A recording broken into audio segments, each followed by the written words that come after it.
Hello there, and welcome to my review of Star Wars Battlefront. It's finally here, the many games Star Wars fans have been looking forward to. After a whole 10 years after the last Battlefront game, DICE and EA are here with the new Battlefront. And after a beta that certainly delivered in my opinion, I've been looking forward to playing the full release. So after a lot of hours put into the game, it's time to see if the force is strong with Star Wars Battlefront, or is it just another Phantom Menace. Let's start off with the most positive thing about the game, and that is how this feels and sounds so much like Star Wars. Whether it's the absolutely phenomenal graphics that just look like the movies to the top-notch sound.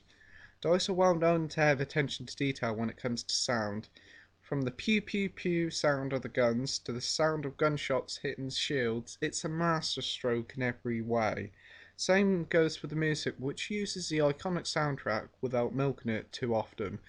Voice acting is actually pretty good and all, but I don't think they're the original voice actors for the characters.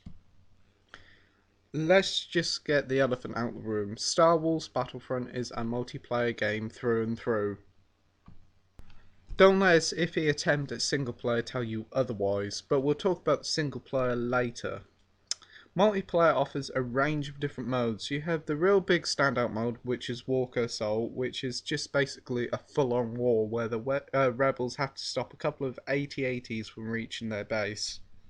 The beta did have some balancing issues, favouring the Imperials rather than the rebels, but thankfully is fixed, and now each team has a fair chance of winning. You also have Hero Hunt, which is a group of players have to hunt a hero to heroes versus villains, which is a small 6v6 groups where groups of heroes and villains hunt each other. You also have Blast, which is just a simple team deathmatch.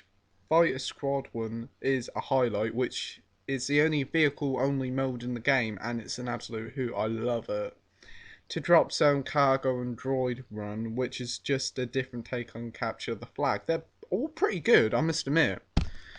But my favourite has to be probably Heroes versus Villains.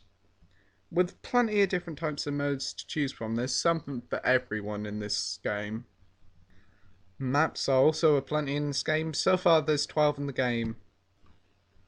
Taking part in planets like Hoth, Tatooine, Endor, Skullist, if I pronounce it right. And also there's a map coming in December for free to celebrate the release of the new film. I think it's Jabu or something. Character customization is also here. You can edit your Rebel or Stormtrooper character with different types of heads to add some individuality. You can customize your character's card hand, which is basically Battlefield's fun take on perks from Call of Duty. These cards unlock when you level up, and there can be anything from special snipers to grenades to extra powerful shots. It's a fun way, but you gotta get to the real high levels to unlock some really good stuff. Talking of shots, the guns in this game work incredibly differently from other shooters. Instead of ammo, your gun has to cool down after prolonged shooting. Those expecting loads of guns will also be disappointed. With just around a dozen weapons, it would have been nice to see a bit more variety because they all feel a little bit samey. Single player now, and if you were hoping for something special, then you'll be bitterly disappointed. Single player modes revolve around a group of training, battle and wave based missions, which won't take the average gamer that long to whiz through. And while you can play these in co-op, they are pretty boring and you'll just end up forgetting them. Unlockable wise, there isn't really a lot here, bar some emotes, dioramas, and the guns, cards and skins you unlock for leveling up. You won't really find any reason to unlock everything unless you want to reach rank 50. After playing 20 hours of multiplayer, does the multiplayer still feel fun? Yes and no. Yes, some of the better modes can still be very fun and keep you entertained, but the magic spark of amazement of seeing all the Star Wars nostalgia will fade away for some, but nevertheless, the first 5 hours will be amazing for everyone.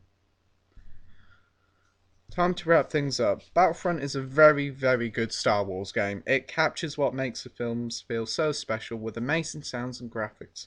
but as a shooter game, it's a little bit underwhelming with limited content, unlockables, and weaponry.